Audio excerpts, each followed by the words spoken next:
Et salut à tous les amis, c'est Crypto Partage, c'est un plaisir de vous retrouver pour la vidéo du 6 janvier 2021. J'espère que vous allez bien avec cette map entièrement dans le vert. Donc Bitcoin qui porte toute la team et qui nous fait un nouvel ATH hier, non loin des 35 700. D'ailleurs il va peut-être nous faire un ATH en live, en pleine vidéo, ça serait sympathique. Donc évidemment Bitcoin repart en tendance haussière, en 4 heures notamment. Donc toujours pas de correction, désolé pour ceux qui attendent cette correction. Mais il y a des gens qui veulent du Bitcoin, hein. Enfin, malheureusement, heureusement plutôt. Du coup, bah, le cours a du mal à chuter. Et du côté des alts, eh ben, on commence à avoir des performances sacrément sympathiques, notamment Link qui a touché les 17 $, le jeton de crypto.com qui semble enfin avoir validé son bottom. On va analyser ça en deuxième partie de vidéo. Ada Cardano, XLM et OS, les anciens de 2017 qui commencent aussi à bien se réveiller. Et ETH à 1200, bah regardez en direct live. Donc vraiment que du positif en ce moment. Je tenais à vous remercier aussi pour les retours sur la dernière vidéo, c'est encore un truc de fou. Il y a eu plus de, je sais pas combien de commentaires, 80 likes, enfin c'est vraiment incroyable. Mais du coup j'ai énormément d'altcoins à analyser. Je vais pas pouvoir tous les faire dans cette vidéo. J'espère que vous m'en voudrez pas, mais vous inquiétez pas. Je les fais pour dans les prochains jours. Je les note parce que je peux pas faire des vidéos trop longues, sinon ça serait un peu chiant je pense. Mais du coup je les garde en tête, vous inquiétez pas. Et dans les prochains jours, vous aurez l'alt que vous m'avez demandé d'analyser, vous inquiétez pas. Allez, on passe tout de suite aux news. Allez, on commence ces news sur le site ByBT, donc il nous permet de voir les investissements de Grayscale sur les crypto-monnaies. Donc regardez, là c'est la courbe en bleu des bitcoins qu'ils achètent.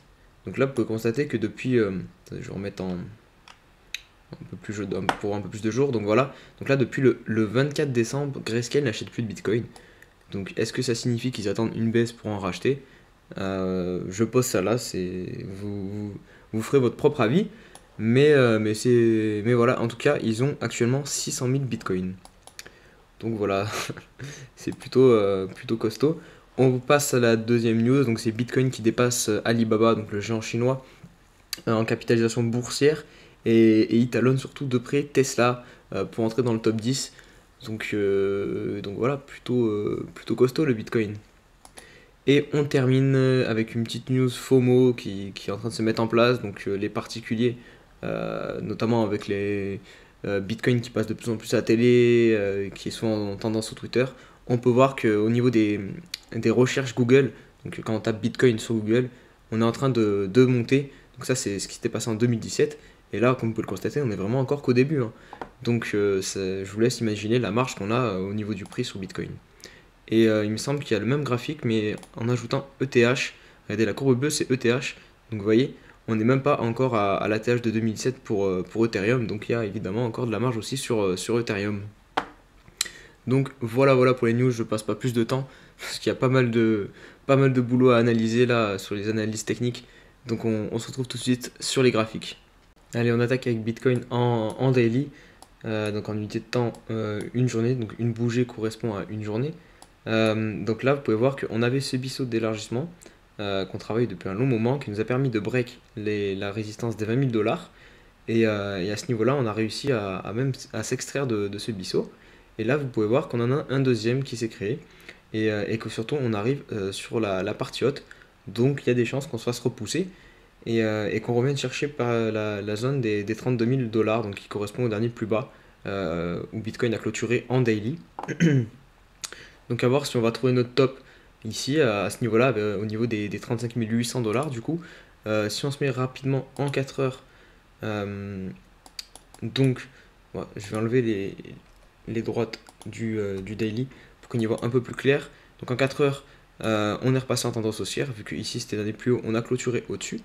Mais pour l'instant, on fait vraiment un léger plus haut. Donc possible aussi qu'on marque un espèce d'une épaule tête épaule, comme ça. Donc c'est à voir sur Bitcoin.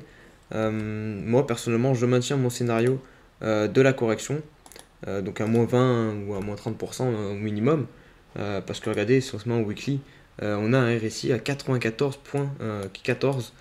Donc c'est beaucoup trop haut, même si évidemment le RSI peut rester en surachat un long moment, hein, parce que regardez en 2017, il est resté longtemps en surachat, mais il faisait quand même des corrections, il redescendait au niveau des 70. Là, ça commence à faire un petit moment quand même, et on va chercher des niveaux extrêmement hauts. Donc voilà, et puis surtout le graphique parle pour lui-même, hein. D'énormes bougies comme ça, empilées, vertes, les unes sur les autres, forcément il y a des gens qui vont prendre des bénéfices à un moment ou à un autre, et le marché devrait corriger. Pour moi, j'attends toujours les moins 20 et les moins 30% en janvier, euh, parce que je me réfère au bull run de 2017. Donc voilà sur Bitcoin. Bien sûr, tous les nouveaux qui arrivent et qui me demandent si c'est le moment d'acheter ou pas, je vous conseille vraiment un DCA. Il n'y a rien de plus sûr. Comme ça vous permet de lisser votre prix d'entrée. Et si vous voulez faire un peu d'analyse technique et que vous me dites que c'est le moment d'acheter, là, non, on n'achète jamais un point aussi haut. Et ça a aucun sens. Attendez, à minima, regardez là par exemple, vous mettez en daily, à minima, vous achetez sur les 32 000 $. Si on revient tester les 32 000 $, l'ancien plus bas, c'est vraiment le minimum. Donc voilà, on va passer aux alts parce que bah, du coup, il y en a un paquet à analyser. Allez, c'est parti. Allez, on attaque ces alts donc par l'Ether. Et on va prendre aussi un peu de recul en se mettant en weekly pour voir que bah, c'est un peu comme Bitcoin, on commence à faire d'énormes bougies vertes les unes sur les autres. Et surtout, là, on arrive sur un point très important pour l'Ether. Donc en janvier 2018, on avait clôturé au niveau des 1236 $. Et là, comme vous pouvez le constater, on s'y approche, on est à quelques dollars près. Donc à voir si on va faire un pullback là, parce que pour l'instant, en weekly, on a pété les résistances sans venir chercher de support en temps weekly. Évidemment, en 4 heures, on s'est appuyé sur des supports, mais en weekly, pour l'instant, non, on ne s'est pas appuyé sur des supports. On fait que des bougies vertes. Donc, en plus, ça pourrait correspondre au retracement de Bitcoin. Donc, si on fait un moins 20 sur Bitcoin, on fera évidemment quelque chose comme ça pour moi sur l'Ether. Et après, pouvoir repartir et casser la TH. Vraiment, c'est le scénario que je privilégie. Je pense vraiment qu'on va corriger en janvier et que là on atteint bientôt le haut de cette petite mini alt season et que derrière bah, on va avoir notre grosse correction. Donc voilà pour les terres, donc à surveiller cette grosse résistance ici, enfin cette grosse, on ne sait pas si ça va être une grosse résistance pour l'instant, mais il y a des chances.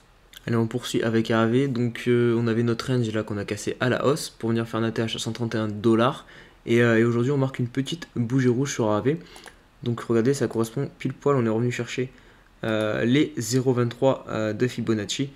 Donc vraiment pour ceux par exemple qui attendent, qui n'ont pas un pied dans la crypto-monnaie et qui par exemple découvrent des projets comme AAV et qui ont vraiment envie d'investir dedans, vraiment vous mettez vos Fibos au minimum en daily, pas en 4 heures non plus, il ne faut pas abuser. Parce que quand vous achetez pour du long terme, c'est pas cohérent de se mettre en unité, d'analyser en unité de temps 4 heures.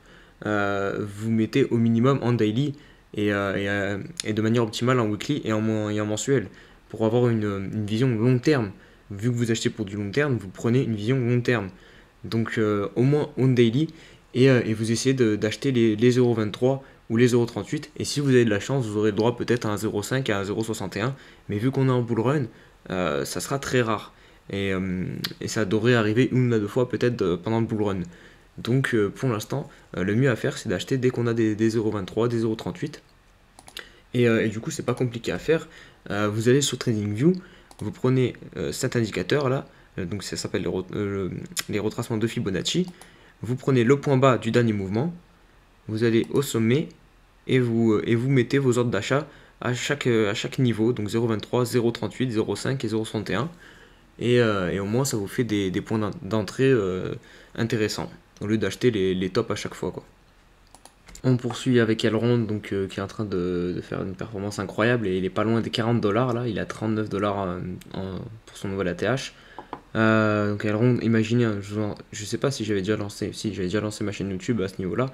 En tout cas, moi j'ai accumulé pas mal d'Elrond dans cette phase d'accumulation. Du coup, il avait pas mal rangé entre 10 $ et 6 $, 7 $ à peu près. Et derrière, bah, regardez, il est parti comme une fusée, hein. Et là, on peut voir que les bougies vertes, en fait, le mouvement haussier s'intensifie de plus en plus. Il est de plus en plus vertical. Et ça, bah, ça signifie généralement la fin de son mouvement. C'est un peu comme Bitcoin. Donc, plus on monte fort et haut et verticalement, plus derrière il y a de chances qu'on corrige et on arrive à la fin du mouvement. Donc, tous ceux qui me demandent si c'est le moment de rentrer sur la ronde, c'est pareil. C'était ici l'endroit optimal où il fallait rentrer sur la ronde. Maintenant, là, vous arrivez parmi les derniers, en fait, en gros. Donc, vous risquez de vous prendre une correction. Donc, pour éviter ça, vous attendez un retracement et c'est pareil, comme je viens de l'expliquer, vous mettez votre Fibo et vous mettez au niveau du top et vous achetez au minimum les 0,23, les 0,38 et ainsi de suite. Donc voilà. Et, euh, et pour ceux qui souhaitent sortir de la ronde, pareil, vous faites avec les extensions de Fibonacci et par rapport aussi à vos objectifs que vous êtes fixés en termes de gains, par exemple, vous sortez pas d'un coup et vous sortez par palier. C'est le mieux à faire pour essayer de s'approcher au maximum du top. Allez, on poursuit avec ZRX et c'est plutôt sympathique ce que nous propose ZRX. Donc regardez, on a été longtemps dans ce petit range ici. Ensuite, on est passé juste au-dessus. On a reformé un range, on a fait un petit excès. On a réintégré le range et là pour l'instant on est toujours dedans. On s'approche de la résistance, donc du coup des 0,50. Donc c'est pas le moment de rentrer sur ZRX. À la limite, vous pouvez rentrer si jamais de façon agressive, si jamais on clôture au-dessus de cette résistance pour aller chercher plus haut et à minima l'ATH.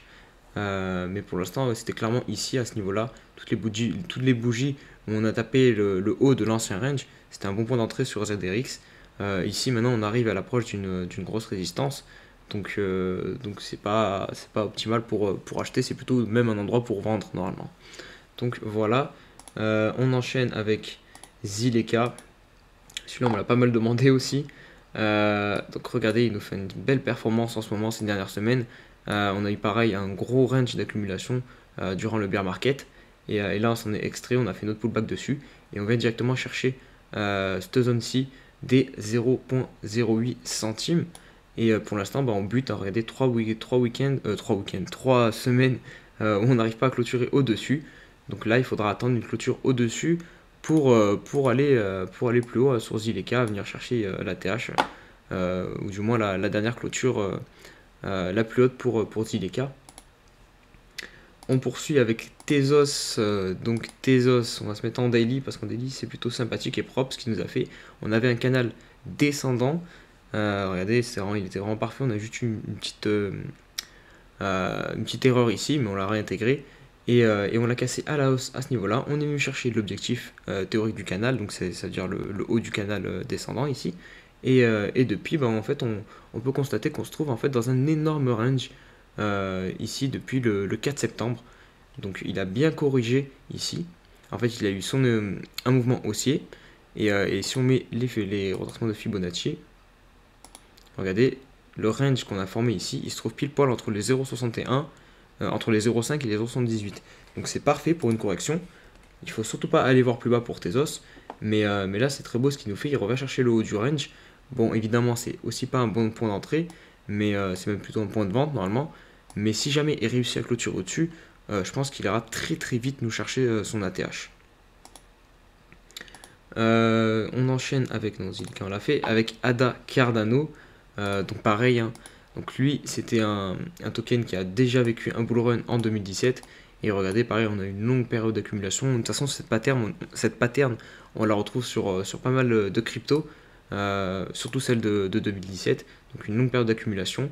On est sorti, on a réintégré, on ressort, on fait le pullback. Et derrière, on vient chercher le point haut de avril 2018. Pour l'instant, on bute dessus.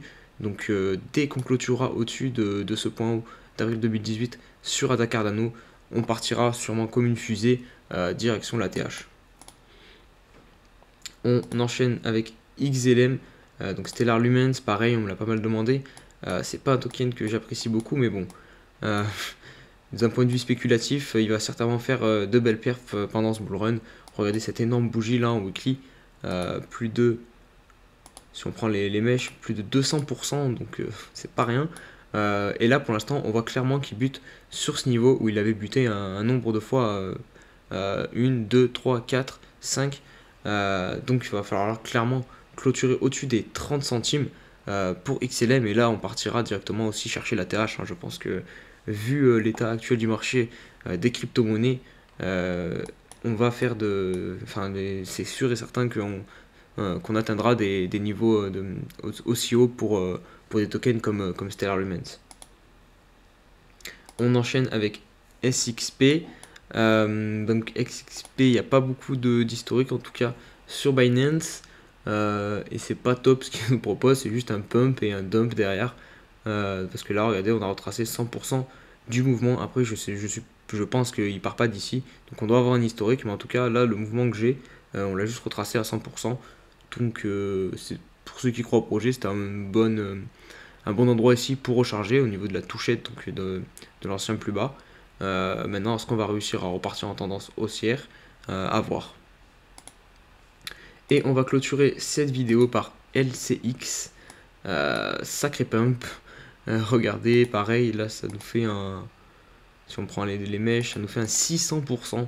Je connais pas ce token, mais ça c'est des choses qu'on va voir très régulièrement et de plus en plus pendant ce bull run, des tokens qui vont prendre des pourcentages astronomiques en quelques jours.